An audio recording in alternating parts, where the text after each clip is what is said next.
Hey guys, Wet Movie 1 here. I'm with the crew right now. I'm with the main man, Andrew, Charlie Talbert, Michael Raybauer. Hello. And what movie did we all get out of seeing just now?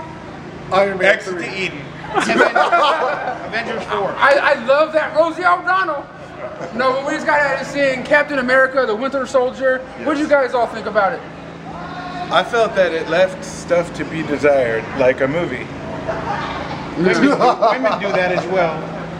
No, it was a good movie. It was everything I expected from the first one, and what I got from the first one.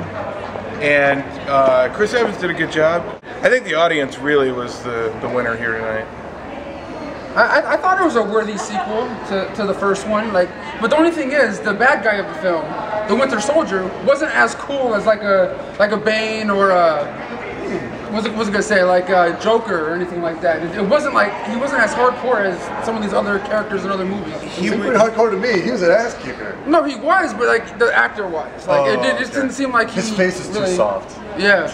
Would you like to give a quick little synopsis if you can? I don't know spoilers. Without ruining spoilers. Yeah. Basically just picks up, I guess, chronologically where Thor left off in the Marvel universe, and it's just kind of, Captain America kind of dealing with being a member of S.H.I.E.L.D. in modern society, and Winter Soldier comes in and kind of makes some trouble. I don't want to give too much away because this one kind of has some.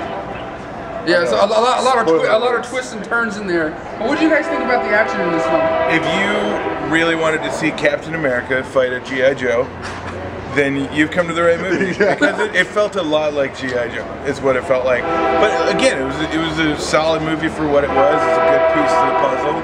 I think it's going to capture the imagination of, the people that went. I didn't know we had trains in Los Angeles. I don't know if y'all heard that. That's insane. It's true. Oh, I know, right? Look, the movie, I didn't like Captain America, the first one. I just felt it was too much in the 20s, and they made it a genre piece. And I hate origin stories to begin with. This one started out to me very slow, a little bit confusing.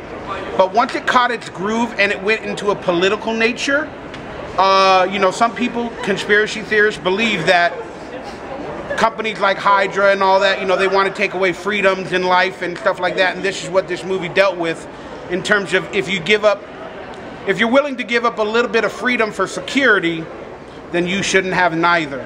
That's a famous quote from, Benjamin Franklin. But this movie, the action was pretty damn good. Captain America finally learned how to fight with his shield. He had some really good moves, and that shield, I'm going to give you all a spoiler, it's made of adamantium. I would say it's definitely worth pulling out the $400 it costs for a movie ticket nowadays to go check it out. It's a good time passer, and if you're a fan of the comics and you're a fan of basically any of the actors in the movie, it's worth it. Definitely. Give it a grade. Give it a grade. Yeah. From a 0 to a 10, guys, what would you guys rank it? From a 0 to a 10, unfortunately, there's not many movies like the Avengers that come out of nowhere. But in terms of progressing this story along, hopefully into the Avengers 2, I'm gonna give it a 7. I give it a G. What is that, like an Iranian number scale that we don't know? No, it's G for good. Oh. I'm gonna have to give it a 7 out of 10 just because I love the action. It kept me interested. But keep in mind, I'm not like a superhero guy. Like I'm not. I don't. What? You said you were a superhero, you son of a... I am at night, okay? No, but I'm not a superhero guy. Like I don't know all the ins and outs of all the. Charlie has been replaced. Charlie is having a moment. No, but like I said, I don't know all the ins and outs of all the different little characters and things like that. So I lose some of it in translation, but it did hold my interest. It was probably the most action-packed Marvel movie I've seen, so I liked it for that.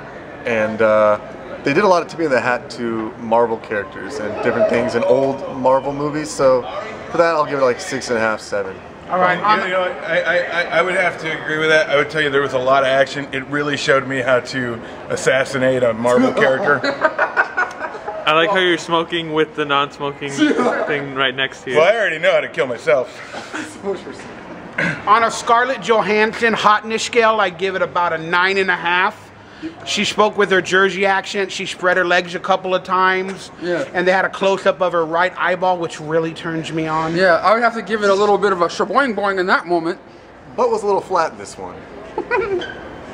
Man, she's so hot. All right, guys. You guys all know we always ask you guys questions in these review videos. My question is, who is your least favorite, superhero of all time? Let us know in the comments. Also, check out heybauer.com for all the, Michael Ray Bauer goodness. And Charlie, you have a website you like to plug? Yes, you can just find me on Facebook because I don't like to push myself too much. But if you're on Twitter, you can follow me at Big Guy in the Tie, or you can follow me on Facebook, Charlie Talbert Comedian, or you can just go to the Facebook and be like Charlie Talbert. I'm there. I do stand-up and I like it. Check out Andrew on Twitter. His link will be in the description box for all these guys. Thanks guys for watching. We got to get out of here. The strip clubs are opening up. Oh.